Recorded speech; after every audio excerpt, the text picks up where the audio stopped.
Vrede, kinders van die Here.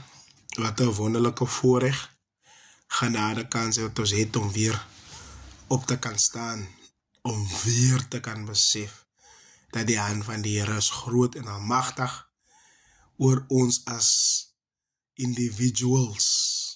Elkeen op sy eie het sy storie om te kan vertel wat die Here vir hom beteken en waar die Here hom deurgedra het. Net 'n gedagtes, geliefdes.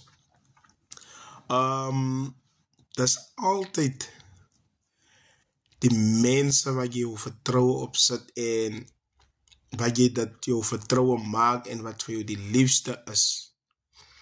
Wat vir jou die seerste maak. Dis amper soos die Bybelstorie van Juda was die naaste aan die Here. Hy het skoons op die Here se bors, sy kop altyd neergelê.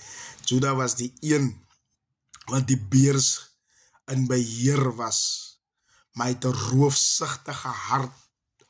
Hy was greedy gewees, geldgierig gewees. En hy was die ene wat altyd na aan die Here gesit het en was oor die Here, maar op die einde van die dag was dit hy gewees wat die Here verraai het. So jy wat die een wat vir jou lief het en wat jy voel die ene sal jou nooit in die rug steek nie. Moenie daai fout maak nie. Van die Here, die Meester homself, wat as voorbeeld vir ons gestel het dit blootgestel dat sit jou vertroue in geen mens nie. Die ene sal vir jou haak, hy sal vir jou troos, hulle sal vir jou toemaak, hulle sal vir jou alles gee, maar op die einde van die dag is dit hulle wat praat van jou, wat vir jou swak maak, wat vir jou agterom dinge jou verneder en jou swak maak. Maar as hulle by jou is, dan is hulle koppe op jou boesem.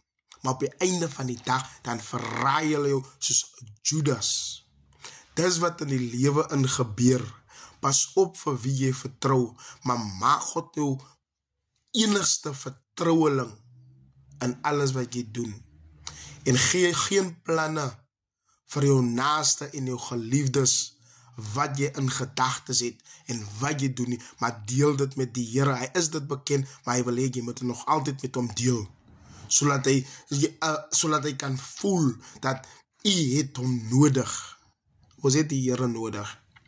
Maar pas op, geliefdes, vir die een wat jy die liefste voor is.